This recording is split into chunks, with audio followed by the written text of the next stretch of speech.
The words exploded across the firing range like a gunshot. Gunnery Sergeant Blake Carson stood with fists clenched, staring down an unexpected intruder. Behind the active shooting line, an elderly man in faded denim and a work-worn shirt waited in silence. No fear, no apology, just steady, unblinking calm. "You lost, old-timer?" Carson's tone carried the edge of a man whose morning had gone from bad to worse. "This is a restricted military zone. Force recon snipers only." Walter Hayes, 82 and weathered by decades under open sky, held something wrapped in canvas against his chest. He said nothing at first. His pale blue eyes tracked movement across the range with surgical precision. Wind flags snapped and twisted. Heat shimmered off distant rocks. The air told stories Carson's expensive gear couldn't translate. Behind Carson, 6 elite Marines sat in frustrated silence. Their ballistic computers blinked with data. Their Kestrel anemometers spun uselessly in shifting currents. The steel target mocked them from 1,700 yards away. Untouched, unreachable. They'd burned through 100 rounds and hit nothing but dirt and ego. "Wind's got 3 layers today," Walter finally said.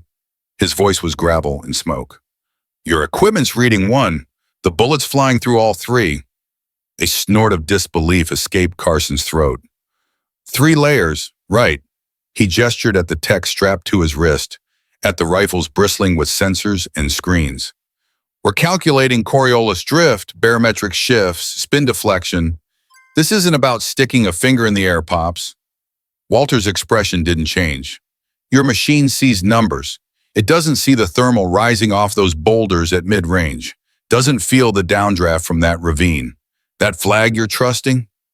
It's showing you surface wind. The valley's pushing a countercurrent underneath. You're aiming at ghosts." One of the younger shooters, Lance Corporal Ryan Mitchell, lowered his spotting scope. He'd been watching the mirage patterns all morning, seen them flow in contradictory directions. What this stranger described matched what his eyes had been telling him. But challenging Gunny Carson? That was career suicide. Carson stepped closer, invading the old man's space. "Let me guess, you can do better?" Sarcasm dripped from every word. He pointed at the canvas-wrapped bundle. "What's that, your grandpa's deer rifle?" Walter began unwrapping it with deliberate, practiced hands. The wood emerged first. Walnut, darkened by oil and age and 1,000 sunrises in hard places. Then steel, worn but meticulously maintained. The rifle was ancient by modern standards, an M40 from another war, another lifetime.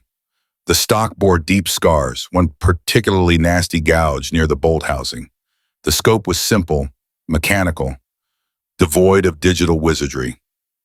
Every Marine on the line recognized it instantly. This wasn't just old, this was history. Carson laughed, but the sound carried less confidence now. "You're kidding me. That museum piece probably can't even reach the target. Look at it, it's falling apart." He reached out, finger jabbing toward the scarred stock. "This thing belongs behind glass, not on a firing line." The moment his hand made contact with Walter's shoulder, something shifted in the old man's eyes. Not anger, something deeper, something that had seen things Carson couldn't imagine. Mitchell felt his stomach twist. He'd heard stories whispered in the armory, tales from the old-timers about the groundskeeper who kept to himself, the quiet janitor who'd once been something else entirely. Those stories suddenly felt urgent. Carson was escalating, his voice rising. "Final warning, you're on a live range without authorization. That's a federal violation. Put the weapon down. Leave, now." Mitchell made his decision. "Gunny, my scope's fogged internally. Nitrogen seal must have failed. Request permission to run it to the armory for emergency repair." Carson waved him off without looking. "Fine, go. We're not leaving until someone hits that target." Mitchell grabbed his gear and moved fast. Behind the vehicle line, out of sight, he pulled his phone with shaking hands. The number was one he'd saved months ago after a conversation about old rifles and older warriors. 2 rings. Knocks. "Master Guns, it's Mitchell from Charlie Company. We've got a situation at Whiskey Jack." He kept his voice low, urgent. "The old man, the groundskeeper, Gunny Carson's about to arrest him. He's got an M40 with him and—" "What old man?" Knox's tone sharpened instantly. The one with the limp, quiet guy, tends the grounds near... What's his name? Mitchell hesitated. Carson called him Walter Hayes. Silence. Complete and total. Mitchell counted 5 full seconds before Knox spoke again, and when he did, every trace of casual authority was gone. What replaced it was something Mitchell had never heard from any NCO. Raw, immediate alarm. Listen to me very carefully, Lance Corporal. Walter Hayes is on that range right this second? Yes, Master Guns. Do not let Carson touch him. I don't care what you have to do. Keep them separated. I'm making a call. Do you understand me? The line died. Mitchell stood frozen, phone still pressed to his ear, certainty flooding through him. He'd just lit a fuse. Something big was coming. 3 miles away, Colonel David Brennan sat through another endless budget briefing when his aide burst through the door, protocol forgotten. Sir, Master Guns knocks on your emergency line. He says it's about Whiskey Jack Range and he needs you immediately. Brennan picked up. He listened for 10 seconds. His face went from confusion to shock to something approaching fury. Say that name one more time. Another pause. Are you absolutely certain? His knuckles went white around the receiver. Do not let anyone leave that range. He slammed the phone down hard enough to crack the plastic. Captain, get my vehicle and the Sergeant Major. Right now, Whiskey Jack Range. Lights, sirens, everything. Move. Back on the range, Carson had crossed the final line. His hand gripped Walter's shoulder, not gently. Last chance, old man. You're interfering with military operations. You're coming with me, or I'll have the MPs drag you off in cuffs. Walter didn't resist, didn't speak. He simply met Carson's eyes with that same bottomless calm, that look of someone who'd seen real violence and found this moment almost sad by comparison. Then the sound came, distant at first, growing rapidly. Sirens, multiple vehicles, moving fast. Every head turned. A dust cloud rose from the access road like a sandstorm. Not one vehicle, 3. Command Humvees and an MP cruiser, lights blazing, coming in hot enough to leave rubber on the hardpan. The convoy didn't slow until the last possible second, skidding to a halt in a spray of gravel and dust. Doors flew open before engines stopped. Colonel Brennan emerged first, uniform crisp, face carved from stone. Behind him, the base sergeant major, a man who looked like he bench-pressed Humvees for fun. Every Marine on the line snapped to attention like they'd been electrocuted. Carson's hand fell away from Walter's shoulder. His face cycled through confusion, recognition, and dawning horror in the space of 3 heartbeats. Brennan walked straight past his gunnery sergeant like he didn't exist. His eyes were locked on Walter. 3 steps away, he stopped. Then, with parade ground precision that made the morning sun seem dim by comparison, the colonel rendered the sharpest salute Carson had ever witnessed. Mr. Hayes, Brennan's voice carried across the silent range. Sir, I apologize. The disrespect shown to you today is inexcusable. Carson felt the ground drop out from under him. A full colonel, saluting, a groundskeeper. The sergeant major moved to Carson's side, voice dropping to a whisper that somehow felt louder than a shout. What did you do, gunnery sergeant? Brennan held his salute until Walter gave a small nod. Only then did he lower his hand. He turned to face the assembled Marines, and when he spoke, his voice could have stripped paint. You've spent all morning failing because you think technology makes you snipers.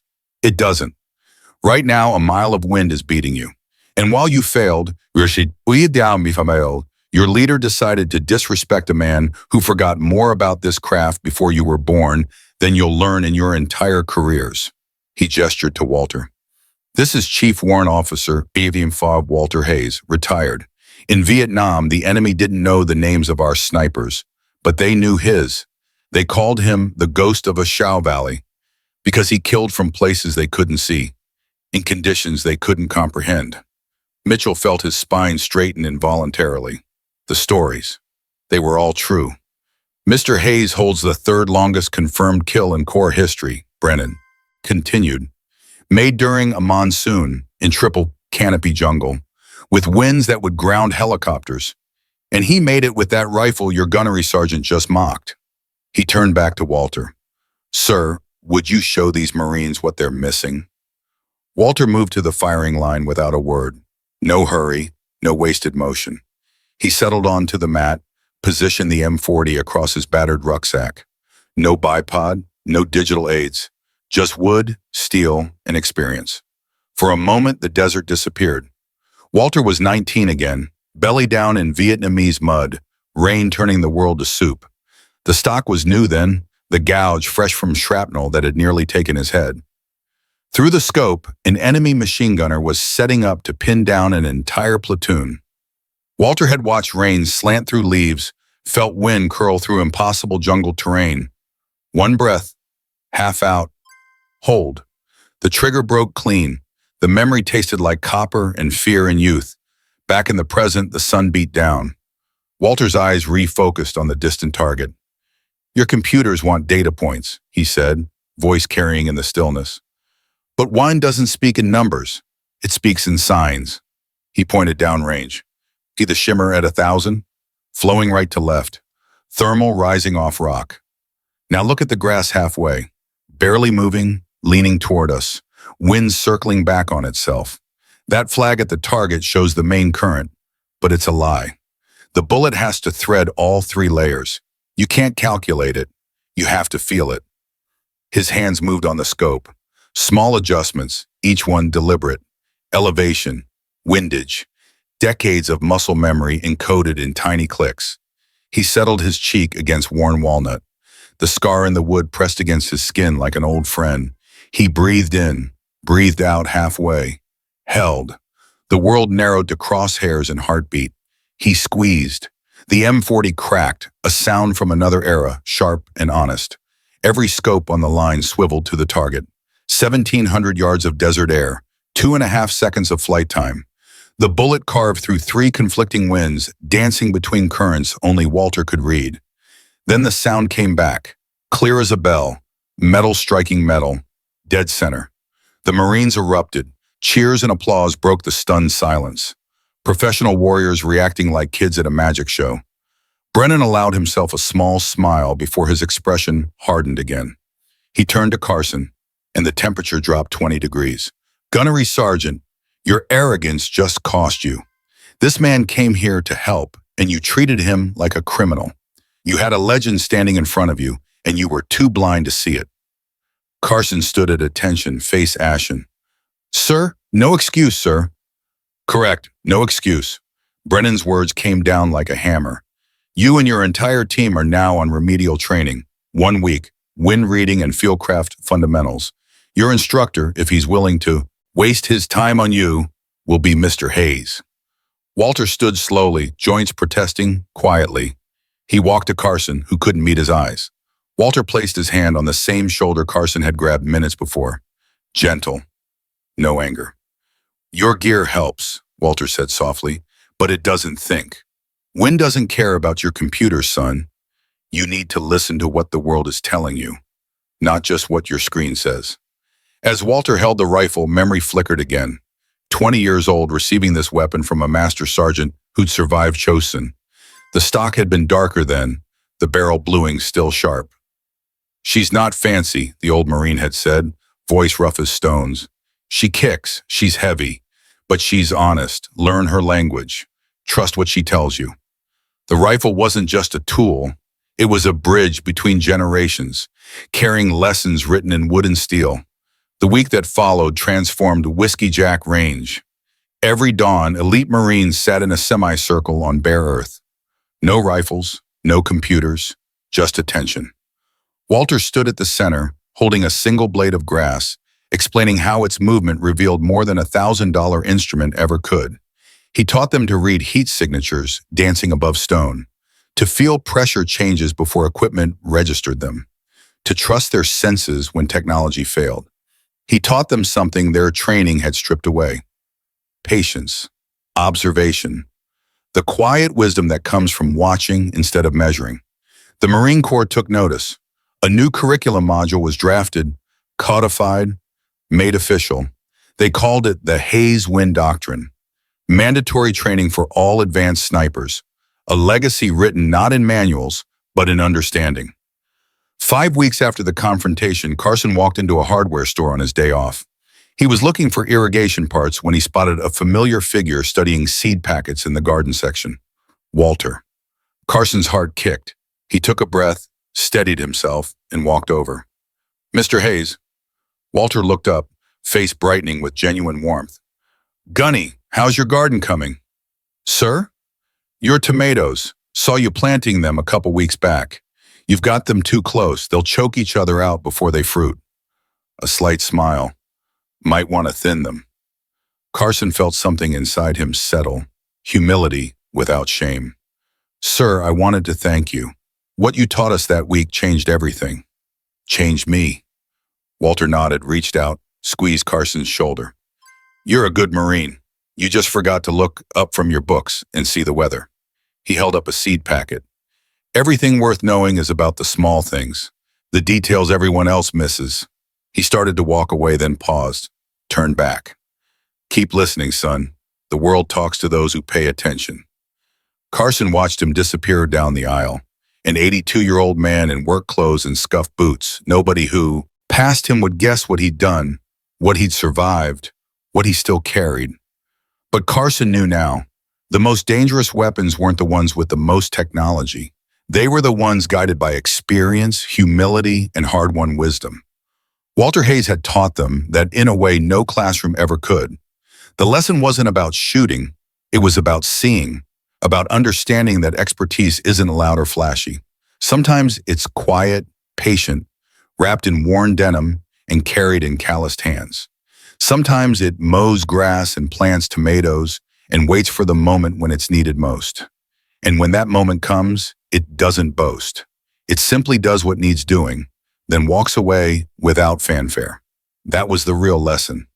Not how to read wind, but how to carry mastery with grace, how to serve without seeking glory, how to remain deadly without becoming cruel. The old rifle, scarred and simple, had taught generations of warriors one unshakable truth.